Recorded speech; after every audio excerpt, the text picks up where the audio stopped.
dia, boa tarde, boa noite, pessoal. Tudo bem? Eu sei que meu microfone não é o melhor, então ele tem um chiado, ele tem um ruído. Peço perdão por isso. Pretendo eventualmente comprar um melhor, mas infelizmente por conta da situação de pandemia, além dos preços estarem caros e uma busca muito grande por microfones dos professores, faz com que eles também estejam em falta. Dito isso, vamos à nossa aula, né? Ela está sendo publicada hoje no YouTube. Por motivos de ontem o Google Meet estava fora do ar e eu também não conseguia ter acesso ao meu e-mail para conseguir o acesso da senha, né, do Zoom. Então, infelizmente é por isso que estamos aqui de maneira assíncrona, né, não síncrona, então não é ao vivo, vamos dizer, né, ao vivaço, quem sabe faz ao vivo, né, mas, enfim, vamos lá. Bem, antes de a gente começar então a leitura do texto, na verdade, dos trechos do texto que eu separei, esse texto do Freud, né, as neuropsicoses de defesa, ele está no volume 3, certo? Isso significa dizer que ele está depois dos estudos sobre a histeria, que a gente já leu, né, nas aulas anteriores. Ou o que quer dizer também, então, que ele já tem, né, algumas novidades em relação à histeria. Mas está antes das 5 lições de psicanálise do Freud, que é de 1910. Então ele está um pouquinho, né, antes então do que a gente já viu nas 5 lições de psicanálise. Mas é importante que a gente leia para que a gente consiga construir, né, o processo de conhecimento do Freud, o processo de construção do conhecimento do Freud. E também para a gente conseguir compreender o que vai vir depois, lá na segunda tópica, certo? Então, dito isso, vamos lá.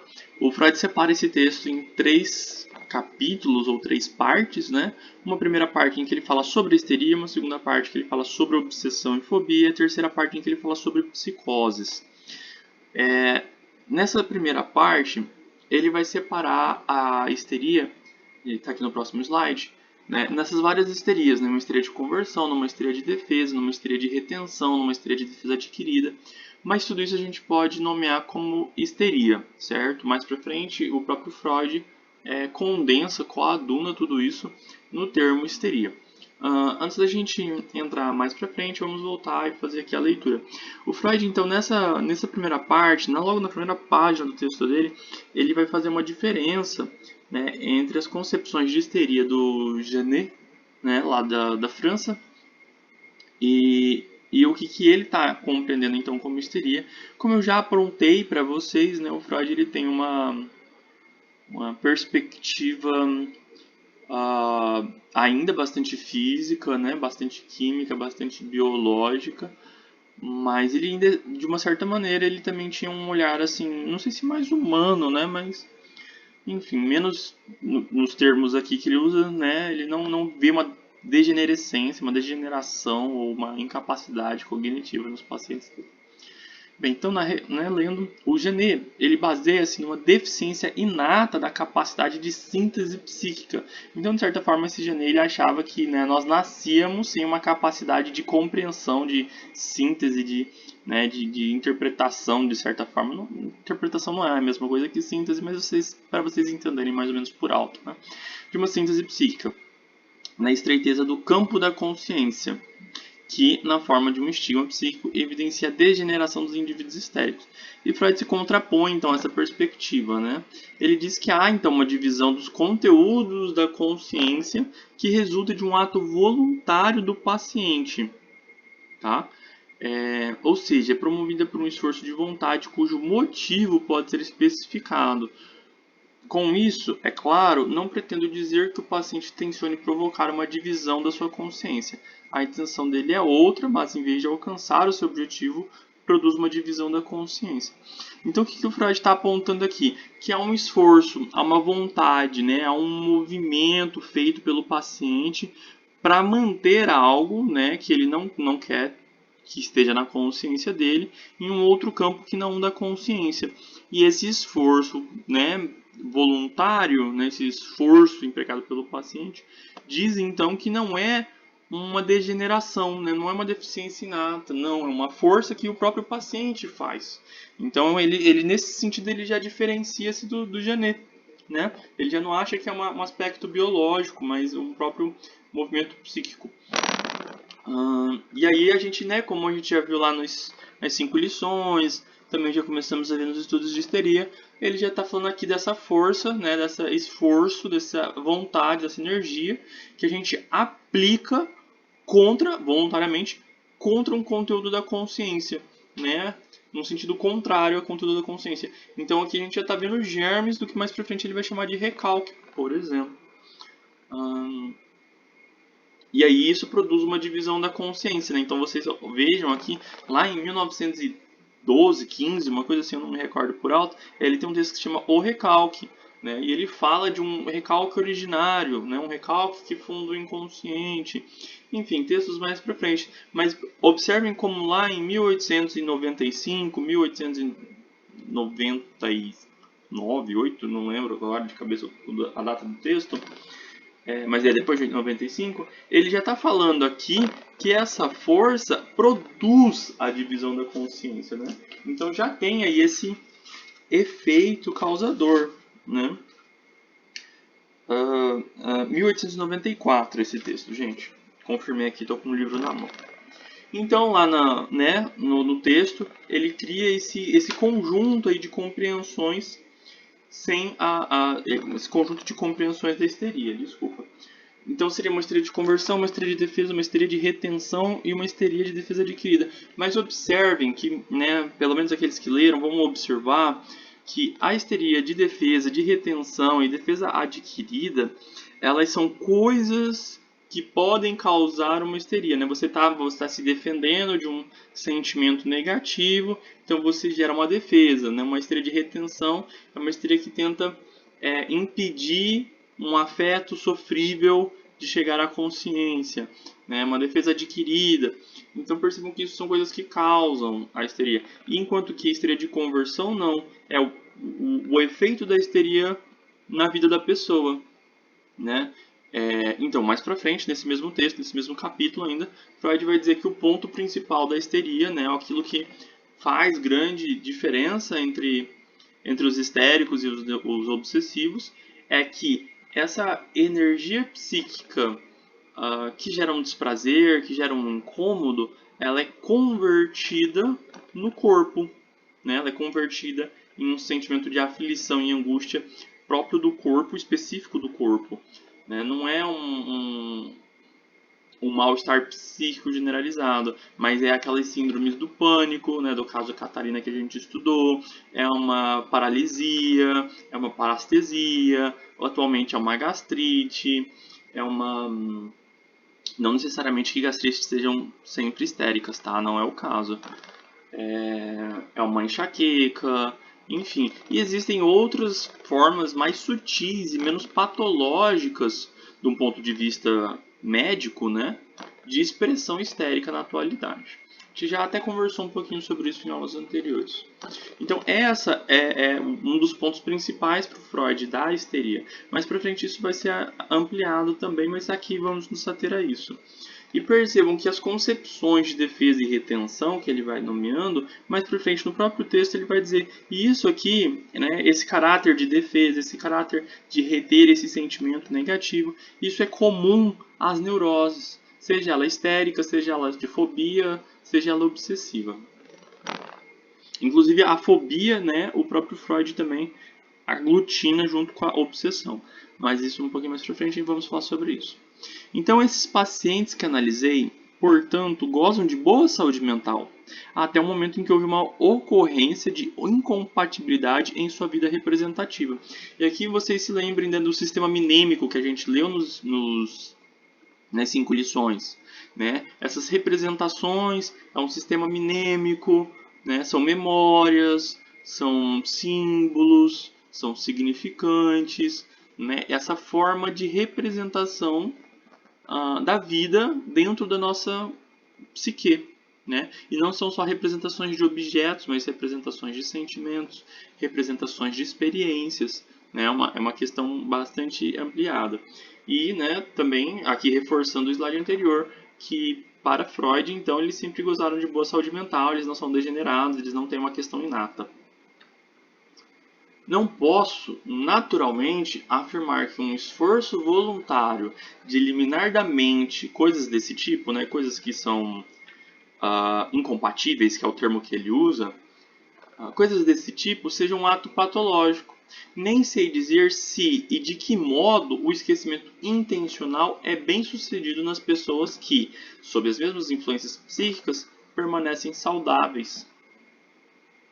Sei apenas que esse tipo de esquecimento não funcionou nos pacientes que analisei, mas levou a várias reações patológicas que produziram ou a histeria, ou uma obsessão, ou uma psicose. Então percebam que ele já está aí, né, indicando esse caminho da histeria, obsessão e psicose.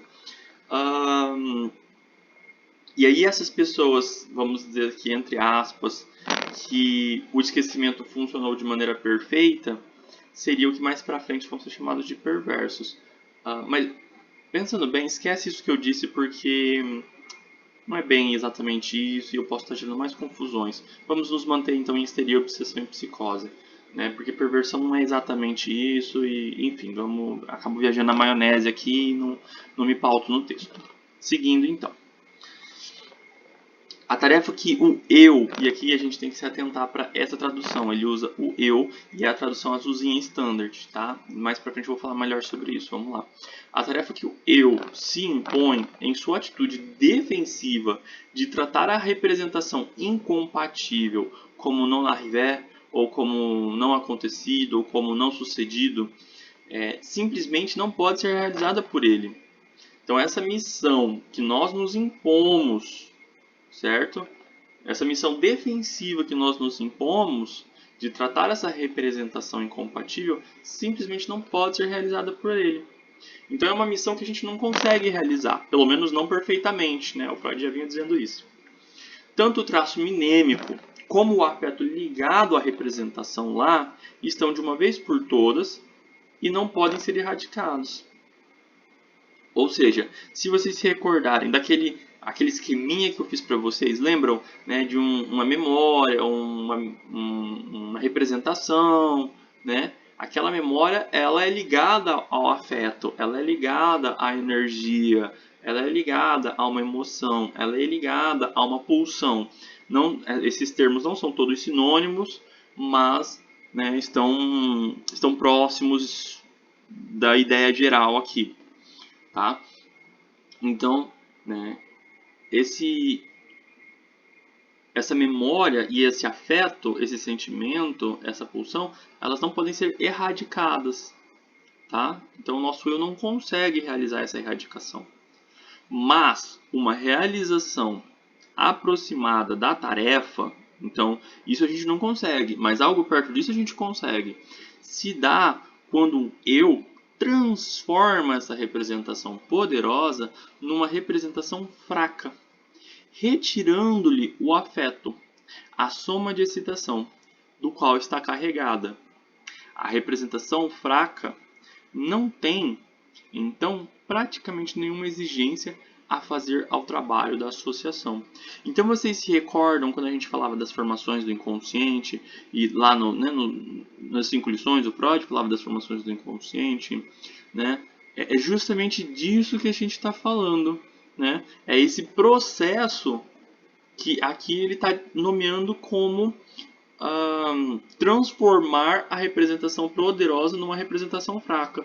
Então, como a gente transforma uma representação poderosa numa representação fraca? Através das formações do inconsciente, através dos princípios do inconsciente. Enfim, matérias que eu estou já estou lançando aí para vocês as informações, mas não vamos aprofundar aqui porque são conteúdos vindouros, ok?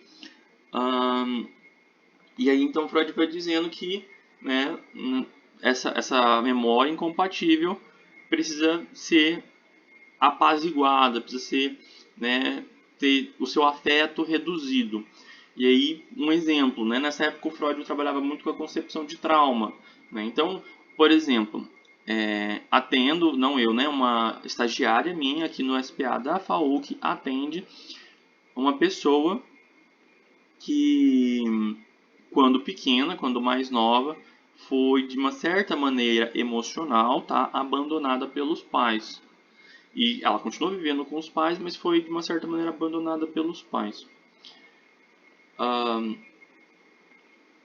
E o que acontece? Quando ela relata isso, quando ela conta sobre isso, ela conta de uma maneira sem afeto, né? Ela não chora, ela não fica brava, né? Ela não gagueja, não tem afeto nisso.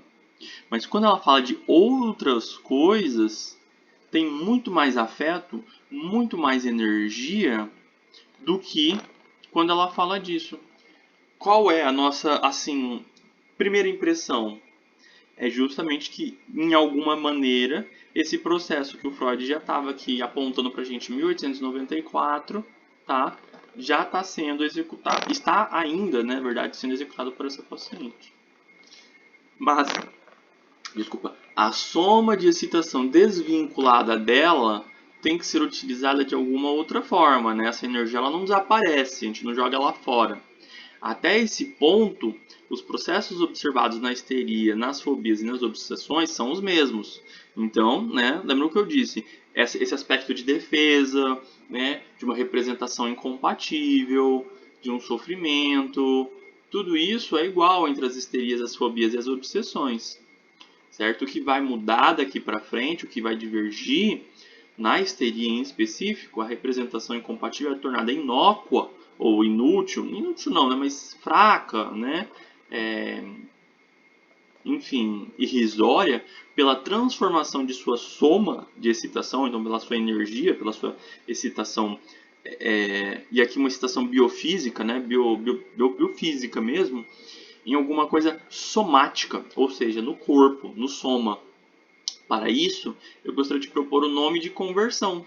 Né? Então, Freud está nomeando aí esse processo de pegar os nossos sofrimentos psíquicos e aplicar no corpo como uma conversão.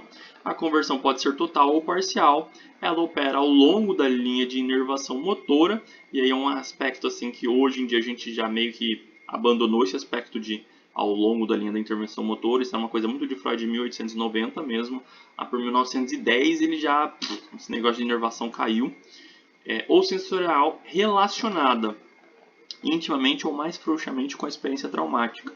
Então, sim, né, em alguns aspectos, pelo menos os exemplos que o Freud vai trazer nesse primeiro capítulo, tem essa relação proximal, né, meio biológica e tal, mas conforme a gente vai progredindo no avanço da psicanálise, a gente vai vendo que não é, né, necessariamente relacionado uma parte do corpo com a experiência traumática, né?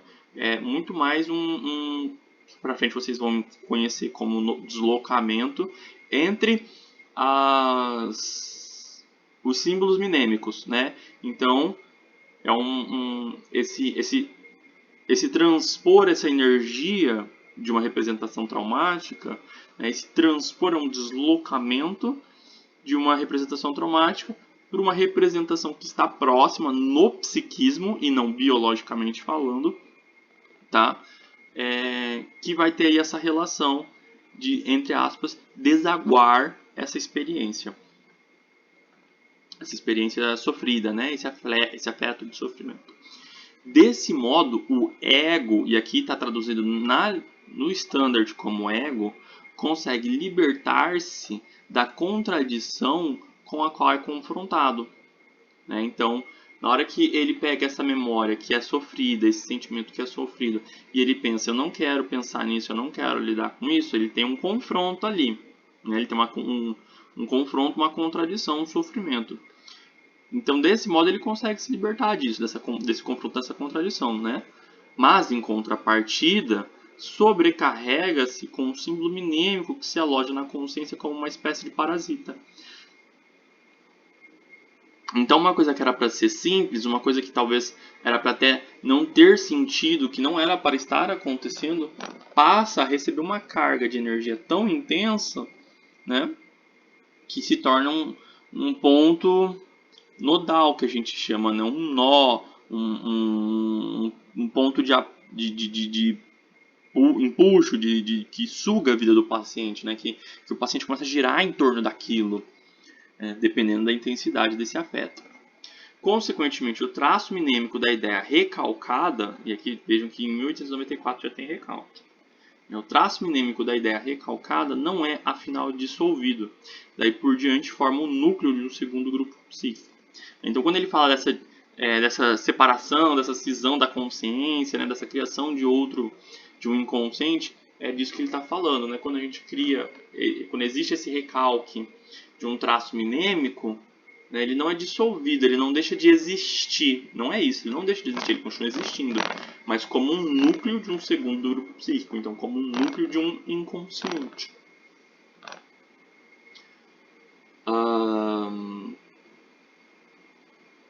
Bem, mais ou menos por aqui é isso.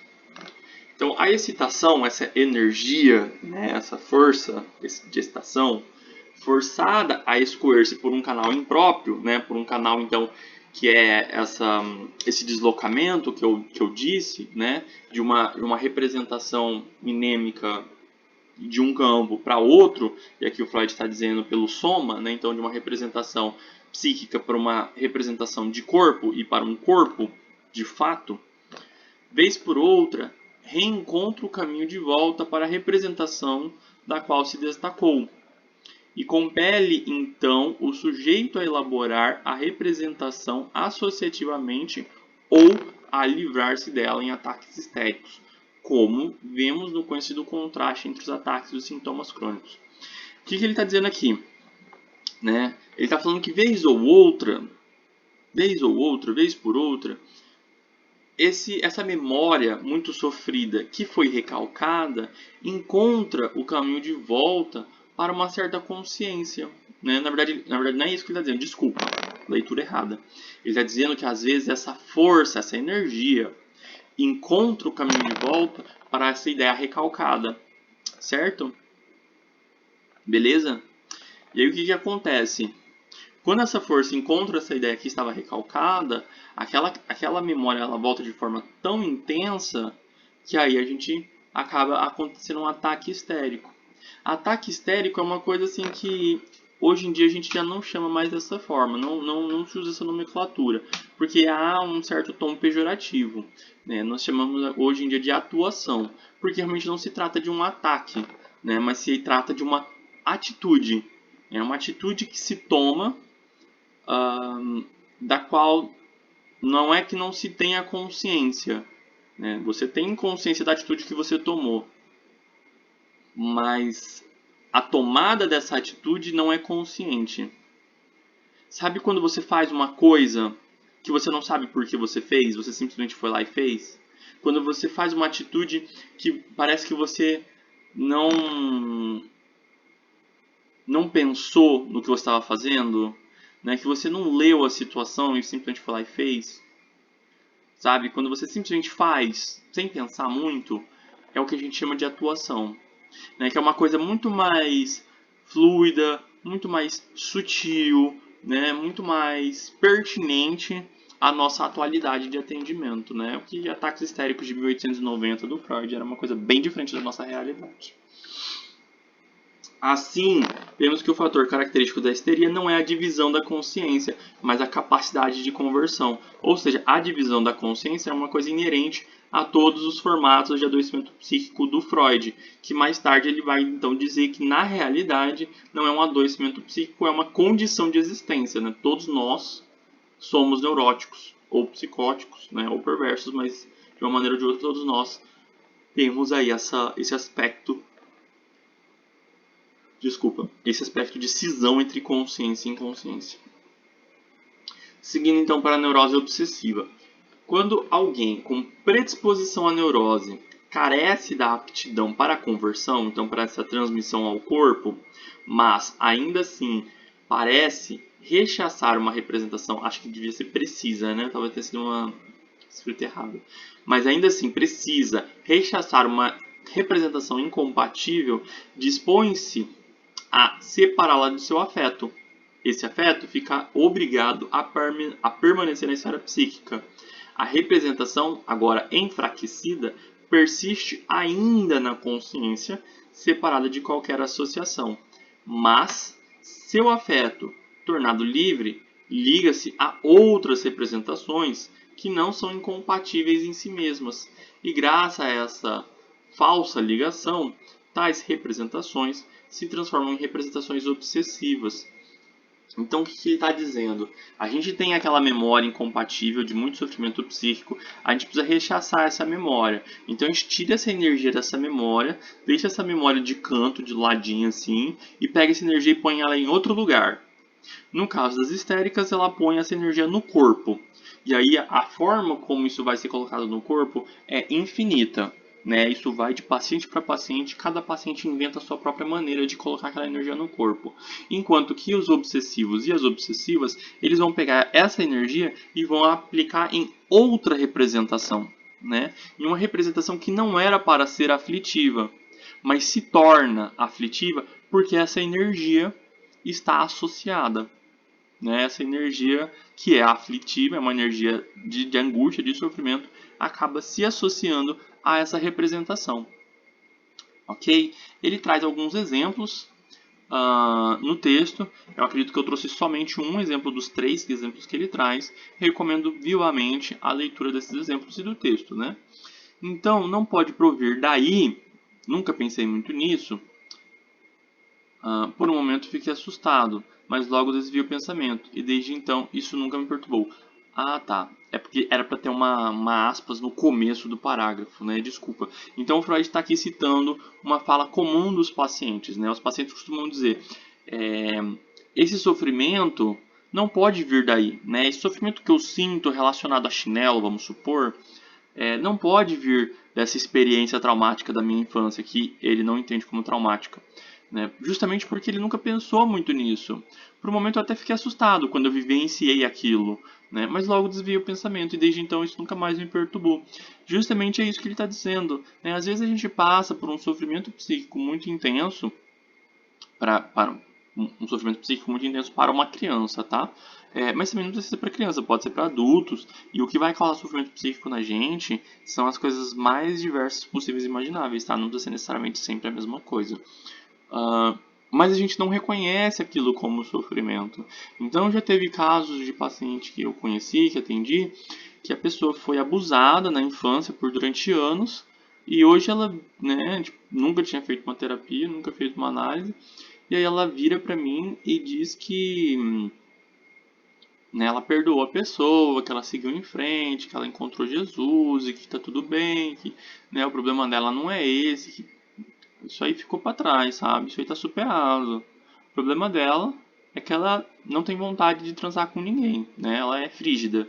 Então aí você, né, um caso de uma histeria, isso, né? Porque você percebe que ela desassocia a energia da memória daquele sofrimento, daquele trauma e converte no corpo dela, né? O corpo dela não recebe excitação, no sentido físico mesmo, né? Se diz ela, pelo menos. Que se encosta, ela não sente nada, ela não sente vontade.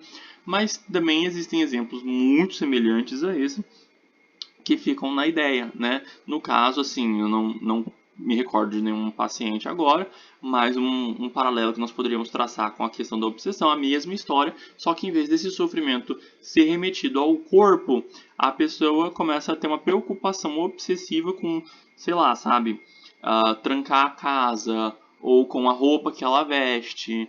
Por quê? Porque no inconsciente dela, de alguma maneira, a trancar a casa ou a roupa que ela veste está associado com a situação de abuso que ela passou, entendem? Então esse é um exemplo aí diferente da conversão, que foi o anterior que eu dei, agora para a obsessão. Nessa frequente objeção, aí Freud novamente, temos a prova que a obsessão representa um substituto ou sucedâneo, e muita atenção nesse termo, da representação sexual incompatível, tendo tomado seu lugar na consciência. Por que sucedâneo? Por que eu peço para vocês atentarem a esse termo? Justamente pelo que ele significa, né? Porque não é somente um substituto, mas é algo que sucede, algo que está num caminho, né? Numa sequência. Então, não é qualquer coisa. Você não pega qualquer espantalho e põe lá. Ele tem que estar dentro daquela rede de possibilidades, né? Da mente, da psique do paciente. Entre o esforço voluntário do paciente, né, que tem esse esforço voluntário de recalcar, de esquecer, né, de subjugar, consegue recalcar a representação sexual inaceitável. E o surgimento da representação obsessiva, que embora tendo pouca intensidade em si mesmo, está agora suprida. Né? Então aquele sofrimento anterior fica suprido, né? Mas, né, fica uma representação obsessiva.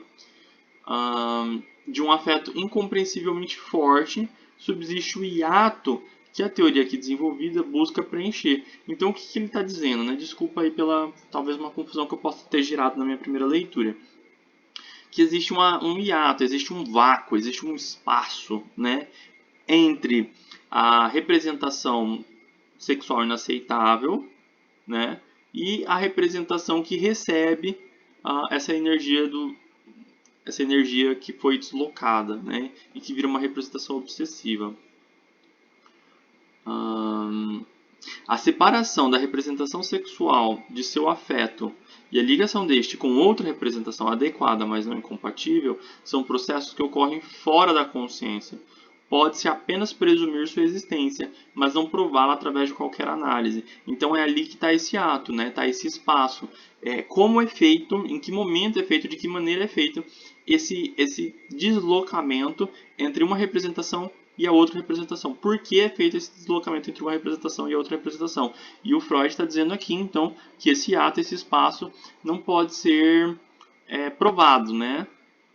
A gente só pode supor. Enfim, mais para frente, na verdade, no texto sobre os sonhos, né, a interpretação dos sonhos do Freud elabora mais sobre esse aspecto teórico, vamos dizer assim. O afeto da obsessão, em outras palavras, parece-lhe estar desalojado ou transposto, e se tiver aceito o que se diz nestas páginas, ele poderá, em diversos casos de obsessão, retraduzi-las em termos sexuais. Então, às vezes, uma coisa que não é de cunho sexual pode ganhar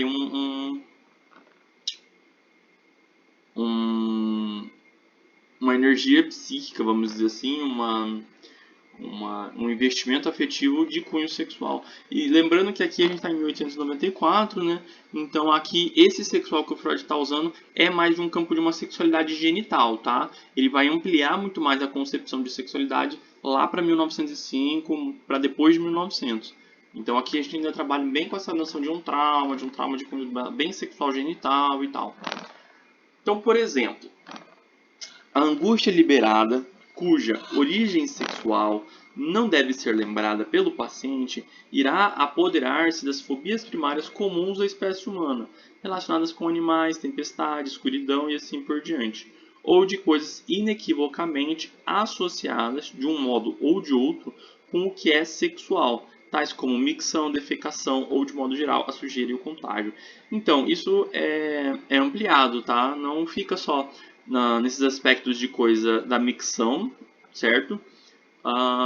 E também não fica só nesses aspectos de fobia, né? As obsessões, elas são múltiplas e assim infinitas. Então, tanto quanto as possibilidades de conversão no corpo dos pacientes também são múltiplas e infinitas. Essas aqui talvez sejam as mais comuns da época de Freud. E assim, dentro do aspecto da obsessão, esse caráter da sujeira, do contágio, ele é muito comum, gente. Assim, as pessoas não falam tanto sobre isso, mas a obsessão no sentido de limpeza de casa, né, limpeza de banheiro, né, isso é bem característico, bem comum. O eu, e aqui novamente a gente volta para a tradução como eu, leva muito menos vantagem escolhendo a transposição do afeto como método de defesa do que escolhendo a conversão histérica. Isso já meio que caiu por terra, né? Isso são as possibilidades de cada eu, tem os que são melhores, tem os que são piores. Enfim, não faz muita diferença dizer qual é o melhor. Todos são sofríveis à sua maneira, tá? Mas enfim, né? O afeto de defesa, né? Então na transposição como modo de defesa, não é muito efetivo, né, do que quem escolhe a conversão histérica da excitação psíquica em inversão somática. Inervação, desculpa. O afeto de que o eu sofre permanece como antes, inalterado e não diminuído, com a única diferença de que a representação incompatível é abafada e isolada da memória. Então o sentimento negativo continua, mas o sentimento negativo no corpo também continua. As representações recalcadas, como no outro caso, formam um núcleo de um segundo grupo psíquico que, acredito, é acessível mesmo sem a ajuda da hipnose. Mesma coisa em relação à histeria, né? Que mais pra frente esse grupo psíquico que fica recalcado vai ser chamado de inconsciente. Um exemplo então da neurose obsessiva. Uma jovem sofria autorrecriminações obsessivas. Gente, isso é tão eu. Nossa, desculpa, mas um minutinho da minha vida pra vocês. Às vezes eu acordo, né? Todo dia eu acordo cedo, faço café e tal, e aí tô ali em casa aqui de boa, às vezes tô bem tranquilo. E só na parte da manhã, né? Que à tarde tô aqui preparando aula pra vocês. Enfim, isso por si só já é uma autorrecriminação obsessiva que eu tô fazendo. Mas além dessa que eu queria contar, às vezes eu vou varrer o quintal ali na frente da minha casa. E aí os vizinhos, né, estão saindo de casa, estão indo embora. E eu fico varrendo, né, de manhã. E eu fico com esse sentimento de que, sabe? De que os meus vizinhos estão pensando que eu sou um vagabundo porque não saio de casa trabalhar cedo. E que sair de casa trabalhar cedo é o que faz as pessoas serem trabalhadoras e honestas. E isso é uma autorrecriminação, porque os meus vizinhos podem estar cagando pra mim, né? Tipo assim, eles podem nem reparar em quem eu sou. Né? Ou eles podem pensar até pelo contrário. Nossa, né? Essa pessoa que poderia estar dormindo até as 10 horas da noite... 10 horas da noite? Não, 10 horas da manhã... Tá acordada agora limpando a casa, sabe? Tipo assim, que pessoa esforçada.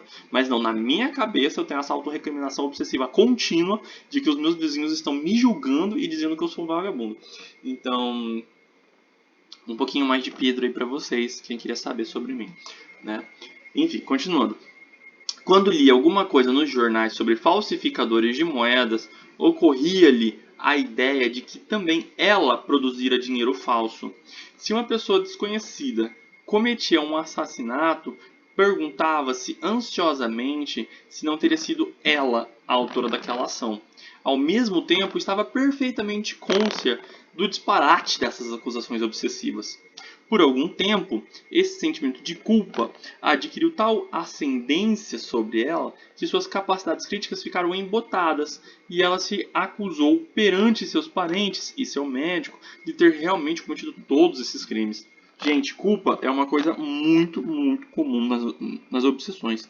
Na verdade, na histeria também, né? O sentimento de culpa é um sentimento muito forte, muito sofrido, que gera as mais diversas neuroses, tá? Então, não é incomum encontrarmos sentimento de culpa nos nossos atendimentos. E percebam que ela tem consciência, né? Ela está cônscia, como diz Freud, da não realidade, né? Tipo assim, dela ter produzido dinheiro falso ou dela ter feito um assassinato. Mas esse pensamento, ele é obsessivo, ele é intruso, ele fica voltando e voltando e voltando para tentar dar sentido nessa angústia, nessa culpa que ela sente de algo que ela não consegue se rememorar. Né? A mesma coisa acontece comigo, eu tenho perfeita consciência, disse para vocês, de que às vezes os meus vizinhos estão cagando para mim, né? Mas eu não consigo não pensar que os meus vizinhos ficam pensando essas coisas de mim. Por quê? Porque isso já diz do que eu penso de mim, né? E isso já diz de toda a minha lógica de funcionamento. Gente, vou parar de fazer análise com a minha analista e começar a fazer análise com vocês, olha, muito melhor. Né? Porque vocês não me dão patada depois do que eu falo. Minha analista só senta um rei, mentira, ela faz o trabalho dela, né? Nem por um lado nem por outro. Seguindo. Eis um exemplo de psicose por simples intensificação. E, gente, no campo da psicose, eu vou falar pra vocês, dá uma segurada, porque Freud dá uma... Enfim, ele dá uma repensada algumas vezes no que ele vai considerar psicose. Ele acaba não elaborando muito em cima da psicose. A psicose acaba sendo elaborada por outros autores que vão seguir o trabalho dele, tá? E o grande trabalho dele em relação à psicose, o mais conhecido pelo menos, é a análise do livro do Schreber, certo? Mas para a gente se atentar nesse aspecto específico que o Freud está trazendo aqui, eu tenho a recomendação do texto. Não sei se está na nossa bibliografia, eu não lembro agora, mas se não tiver, sugiro fortemente A Perda da Realidade na Neurose e na Psicose, tá? Existe uma certa perda da realidade, tanto na neurose quanto na psicose, é uma fuga da realidade, vamos dizer assim, mas não quer dizer, no caso dos neuróticos, que a gente vai necessariamente alucinar e ver, sei lá, né, navios piratas voando pelas nuvens ou coisas do tipo.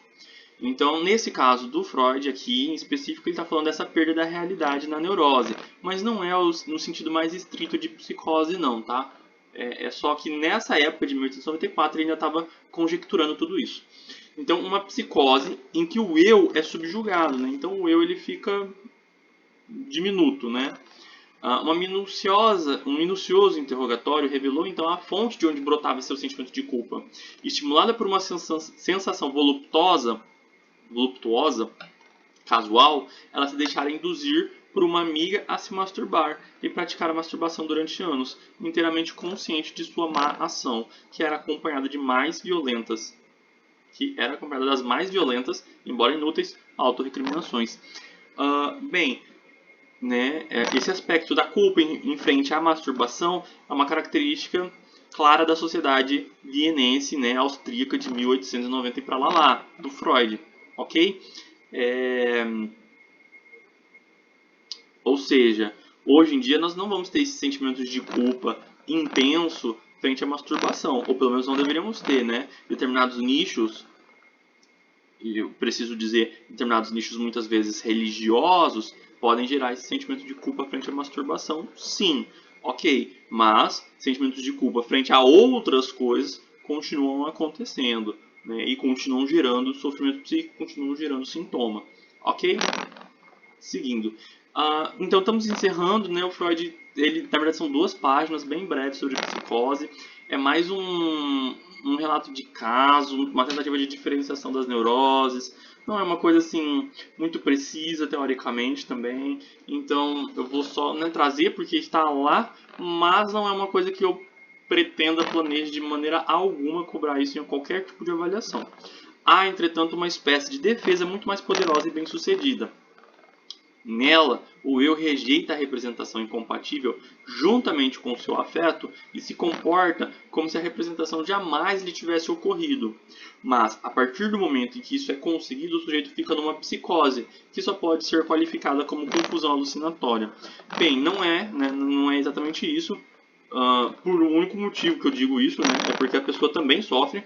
Tá? Ela pode não sofrer como nós sofremos, ela não sofre da maneira como a gente sofre, mas não é porque você é psicótico que você não está sofrendo. Você pode não estar sofrendo naquele afeto específico, mas continua existindo outros formatos de sofrimento. E essa é a psicose, ok? O eu rompe com a representação incompatível. Esta, porém, fica inseparavelmente ligada a um fragmento da realidade, de modo que, à medida que o eu obtém esse resultado, também ele se desliga total e parcialmente da realidade. Então, há um desligamento da realidade. Em minha opinião, este último evento é a condição sob a qual as representações do sujeito recebem a vividez das alucinações. Assim, quando a defesa consegue ser levada a termo, ele se encontra num estado de confusão alucinatória. Galera, era isso, né? São 42 minutos de aula. Eu tenho certeza que se eu estivesse dando aula ao vivo para vocês, teria sido mais do que 40 minutos, teria sido 1h15 ou até mais, por motivos de, né, vocês vão sempre fazendo perguntas, eu vou trazendo alguns outros exemplos. Aqui eu dei uma corridinha também, até porque quanto maior o vídeo, mais carregado ele fica, essas coisas, né? Não tem problema. Para quem quiser aprofundar sobre neurose e psicose, né, além desse próprio texto, nós vamos trabalhar mais 2 textos no nosso cronograma sobre neurose e psicose. E neurose e psicose na atualidade, eu recomendo As Estruturas Psíquicas, do Joel Dor. Tá? É um livrinho pequeno, eu tenho ele em PDF, quem quiser é só me pedir. Ok? Bem, gente, por hora eu acredito que seja isso. Qualquer dúvida, estou totalmente à disposição. E em relação a filmes e séries, né, eu acho que eu já compartilhei alguns com vocês. Tem uma lista que está rodando no 10º semestre de filmes psicanalíticos, se eu não me engano. Se vocês quiserem, eu posso repassar para vocês. Mas eu não assisti todos eles, então não fui eu que produzi a lista. Então pode ser que tenha alguns filmes que não são assim tão bons, né? Mas vai ficar aí a critério. Ok? Gente, muito obrigado pela atenção e até mais.